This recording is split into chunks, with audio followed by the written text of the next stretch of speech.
የሰውን ልጆች የህይወት አቅጣጫ የሚቀይር ወሳኝ የሆነ መለኮታዊ ስጦታ ነው። እግዚአብሔር ለሰው ልጅ ከሰጣቸው ትልልቅ ነገሮች አንዱ እድል ይባላል። መጽሐፍ ሲናገር እንደዚህ ይላል፣ ገመዴ ባማረ ስፍራ ወደቀችልኝ ይላል። ዳዊት ደግሞ እንደዚህ አለ፣ እግዚአብሔር እድል ፈንታዬ ነው። አያችሁ፣ እድሜ ልካችሁ ከምትሰሩት እድሜ ልካችሁ ከምትለፉት በላይ የሚሰጣችሁን እድል በትክክል ከተጠቀማችሁ ህይወታችሁን ኢዝሊ ማስተካከል እንደምትችሉ እኔ ልነግራችሁ እችላለሁ።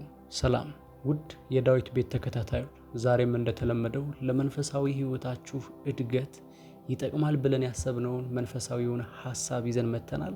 እስከ መጨረሻ በመከታተል ከዚህ ቪዲዮ እንድትጠቀሙ ግብዣችን ነው።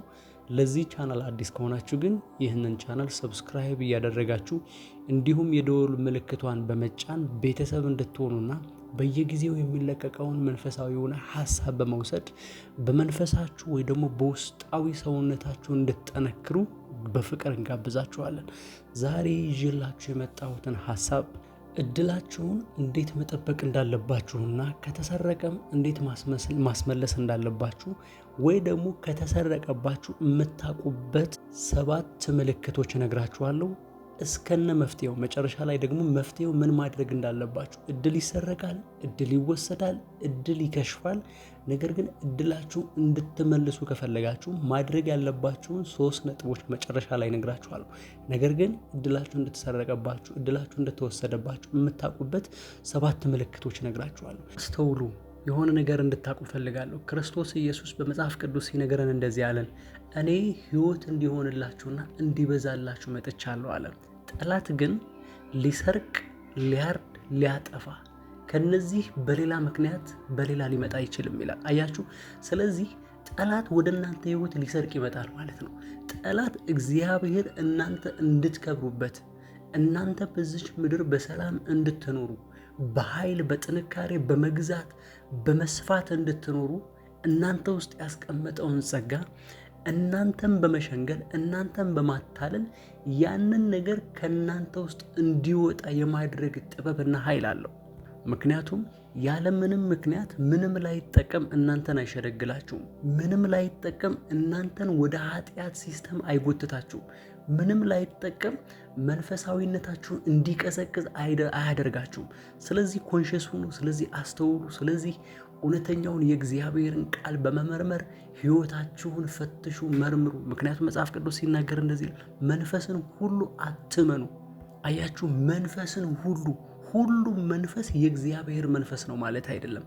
ስለዚህ እድላችሁ እንደተሰረቀባችሁ የምታውቁበት የመጀመሪያው ምልክት ሁሉ ጊዜ የማይሳካላችሁ ከሆነ፣ እንደዚህ ሁል ጊዜ የሆነ ነገር ትሞክራላችሁ አይሳካም፣ የሆነ ነገር ትሞክራላችሁ አይሳካም።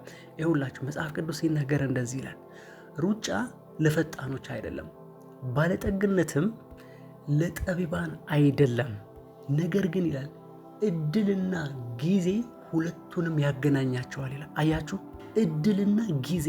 የሆነ ጊዜ እድል ሊገጥማችሁ ይገባል።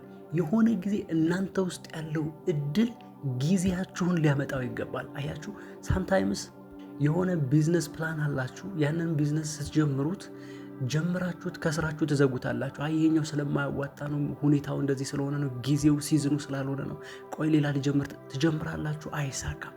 ይህ ሲሆን ቆም ብላችሁ አስቡ።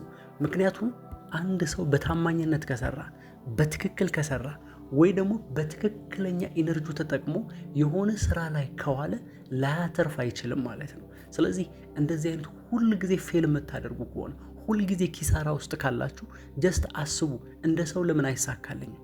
እንደ ሰው ለምን በቃ በትክክል መለወጥ አልቻልኩም? ይህ የመጀመሪያ ነው። ሁለተኛ እንደገና ጀምራችሁ የምታቋርጡ ከሆነ የሆነ ቢዝነስ ሊሆን ይችላል፣ በቃ ህይወታችሁ ላይ ሪሌሽንም ሊሆን ይችላል። ምንም ነገር ትጀምራላችሁ፣ ነገር ግን ፍሬው ጋር አትደርሱም። ትጀምራላችሁ፣ ነገሩ ላይ መጨረሻውን አታዩትም። ይህ ማለት ውስጣችሁ ላይ ያለው ኢነርጂ፣ ውስጣችሁ ላይ ያለው ኃይል የምትፈልጉት ደረጃ ላይ እንዳይደርስ የሆነ የሚገታችሁ ነገር አለ ማለት። መሰላቸት ሊመስላችሁ ይችላል፣ ወይ ደግሞ ለእናንተ በአመክንዮ ምክንያት ውስጣችሁ በማግኘቱ ሳክስፋይ ያደረገ በሆነ ወይ ነገሩን እንድትተውት ያደርጋችኋል። ነገር ግን ሪያሊቲውና ከናንተ በስተጀርባ የሚሰራው ክፉ መንፈስ እናንተ የጀመራችሁትን ነገር ፍሬው እንዳታዩት ወይ ደግሞ ፍጻሜውን እንዳታዩት የሚከለክላችሁ የሆነ ነገር እንዳለ ያስታብቃል።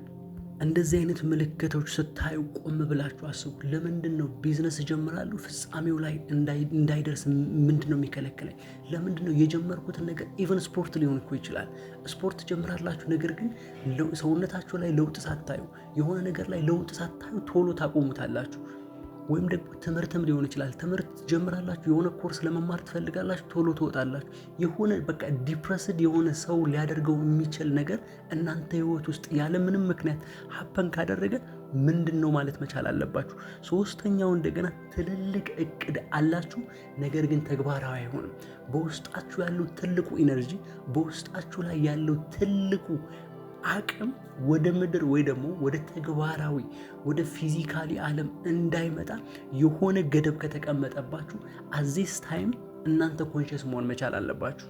ምክንያቱም በመጽሐፍ ቅዱስ እይታ ማንም ሰው ካሰበ ጤናማ ከሆነ ምንም አይነት የመንፈስ እስራት ከሌለበት ያሰበውን ያንኑ የማድረግ አቅም እንዳለው መጽሐፍ ቅዱስ ላይ ይናገራል። በዘፍጥረት ምዕራፍ 11 ላይ ከቁጥር 6 እግዚአብሔር እንዲህ ሲናገር እንሰማዋለን። እግዚአብሔርም አለ፣ እነሆ እነርሱ አንድ ወገን ናቸው፣ ለሁሉም አንድ ቋንቋ አላቸው። ይህንንም ለማድረግ ጀመሩ፣ አሁንም ያሰቡትን ሁሉ ለመስራት አይከለከሉም። አያችሁ፣ የሰው ልጅ ባይ ዲፎልት ናቹራሊ ያሰበውን ሐሳብ ለማድረግ ውስጡ ላይ ኢነርጂ አለው። አያችሁ፣ ይህንን ኢነርጂ ስትቀሙ፣ ይህንን ኃይል ስትቀሙ ያሰባችሁት ያቀዳችሁት ውስጣችሁ ላይ ያለ የሚገራርሙ ትልልቅ ፕላኖች ወደ ምድር ወይ ደግሞ አክቹዋል ወደ ሆነው ወደዚህ ወደሚታየው ፊዚካሊ ዓለም እንዳይመጡ የሆነ የሚከለክላችሁ ነገር አለ ማለት ነው። እዚህ በማስተዋል መርምሩ።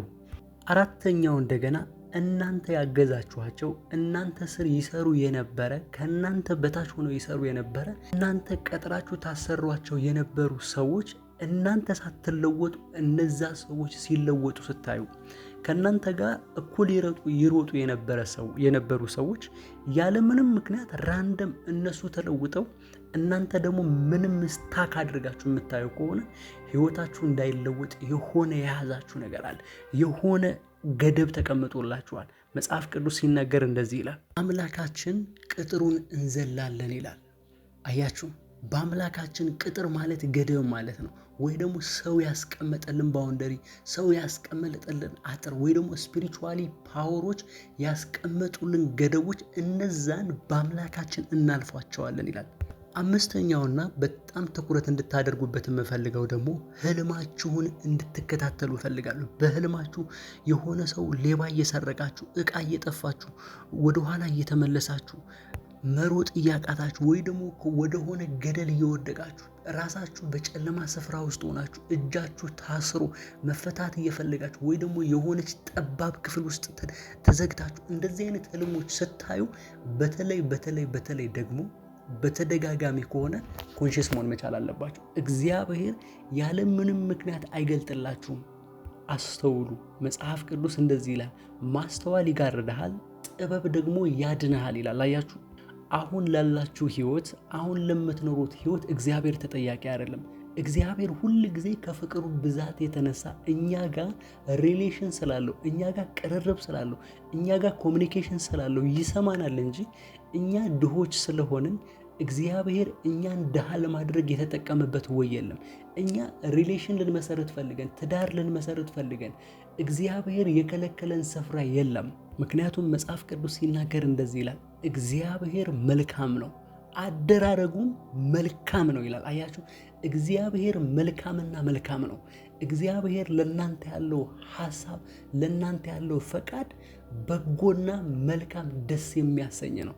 የሰው ልጅ ግን ከአንዳንድ የአጋንንት እስራት፣ ከአንዳንድ የመንፈሳዊ እስራት የተነሳ እግዚአብሔር ያንን ህይወት ፈቅዶ ወደ እናንተ ህይወት ውስጥ የላከው ይመስላችኋል። አያችሁ፣ ምልልሳችሁን አስተካክሉ።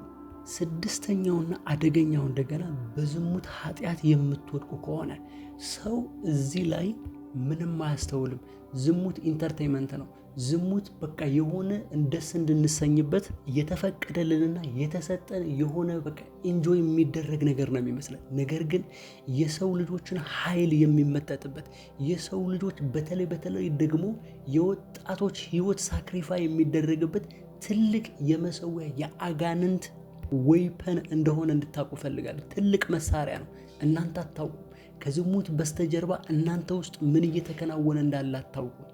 ሳምታይምስ አንዴ ልትሳሳት ትችላለህ፣ ወይ ደግሞ ሁለተኛ ልትሳሳት ትችላለህ። ነገር ግን ኮንስታንትሊ በተደጋጋሚ የሆነ የዝሙት ኃጢአት ውስጥ ከወደቅ ቆም ብለህ ልታስብ ይገባል። ይህ ኃጢአት እንዴት እኔ ውስጥ ትኩረት አደረገ? ማለትም በተደጋጋሚ የሚሰራው ስህተት በተደጋጋሚ የሚሰራው በተለይ ደግሞ ውስጣችሁ አይፈልግም፣ ግን ባይ ዲፎልት እዛ ስህተት ውስጥ ወድቃችሁ ታገኙታላችሁ ራሳችሁን። ለምን ስትሉ በቃ አልፈልግም እኮ ትላላችሁ። ዛሬ እንደዚህ ማድረግ አልፈልግም፣ በቃ መጠጥ ቤት፣ በቃ ሽሻ ቤት፣ የሆነ ኃጢአት ውስጥ ዝሙት ውስጥ መግባት አልፈልግም ትላላችሁ።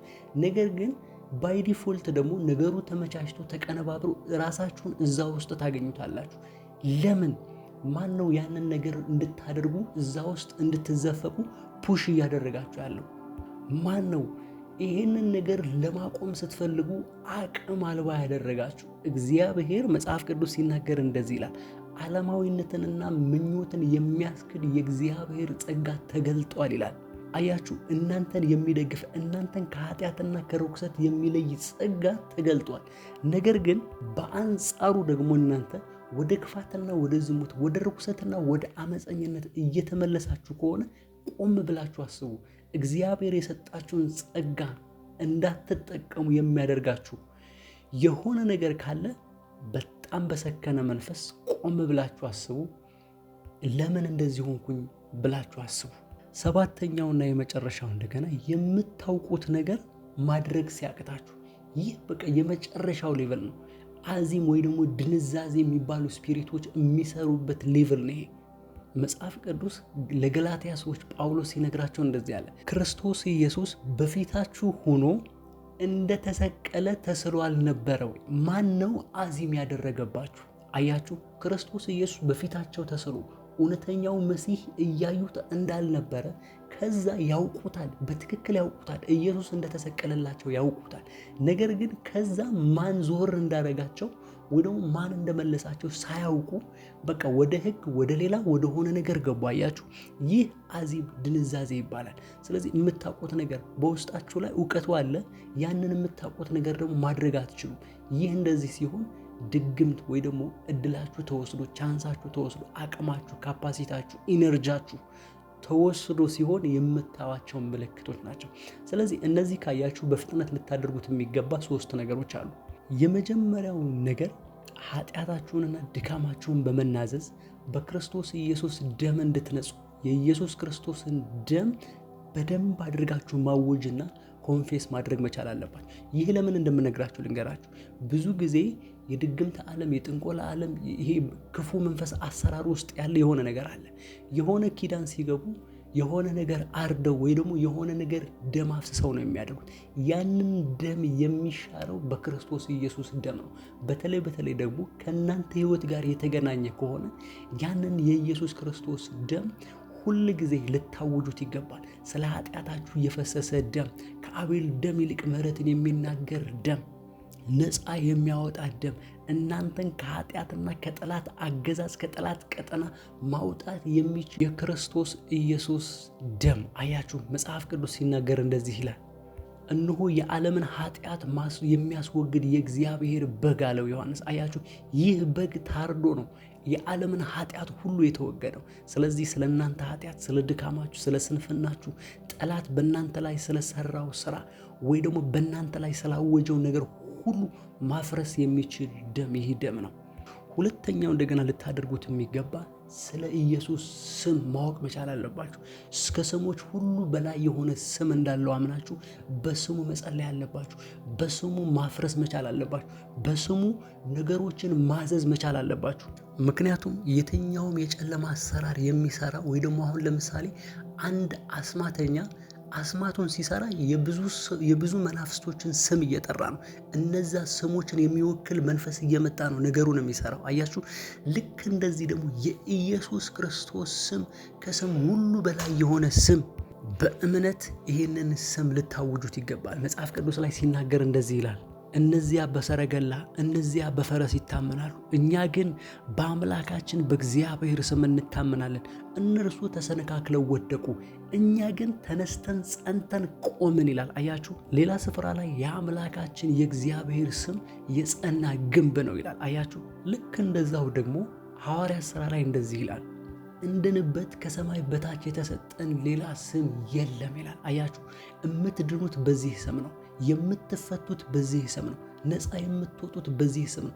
ጠላቶቻችሁን የሰሩባችሁን ስራ የምታፈርሱት በዚህ ስም ነው። ስለዚህ ይህንን ስም ማወጅ መቻል አለባችሁ። የመጨረሻው እንደገና የእምነት ጸሎት መጸለይ አለባችሁ። በእምነት ሆናችሁ የጠላቶቻችሁን ምሽግ ማፍረስ፣ ስልጣናችሁን ተጠቅማችሁ መጽሐፍ ቅዱስ ሲናገር እንደዚህ ይላል፣ ለተቀበሉት በስሙም ለሚያምኑ የእግዚአብሔር ልጆች የሆኑ ዘንድ ስልጣንን ሰጣቸው ይላል። አያችሁ።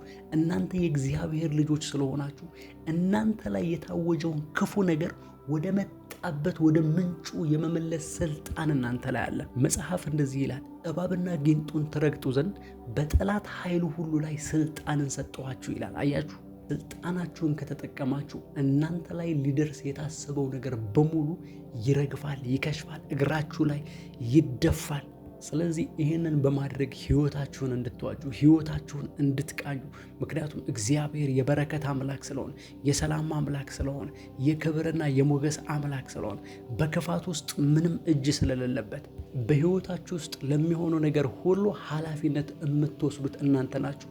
ስለ እናንተ የሚከፈለው ነገር በሙሉ ክርስቶስ ኢየሱስ በመስቀል ላይ ከፍሎ ተፈጸመ ብሏቸዋል። ስለዚህ ይህ የተፈጸመ ህይወት እንድትኖሩ ክርስቶስ ኢየሱስ ተፈጸመ ስላለላችሁ ህይወታችሁን በዚህ ዕውቀት በመቃኘት ህይወታችሁን እንድትታደጉ በጌታ ፍቅር እመክራችኋለሁ። የዛሬው ሐሳብ ይህ ነበረ። እስከ መጨረሻው ከኔ ጋር ስለነበራችሁ አመሰግናለሁ። ለዚህ ቻናል አዲስ ከሆናችሁ ይህንን ቻናል ሰብስክራይብ እንድታደርጉ፣ ላይክ፣ ሼርም እንድታደርጉ በፍቅር እጠይቃለሁ። በሚቀጥለው ቪዲዮ እስክንገናኝ ድረስ የእግዚአብሔር ሰላም ከእናንተ ጋር ይሁን። ሰላም።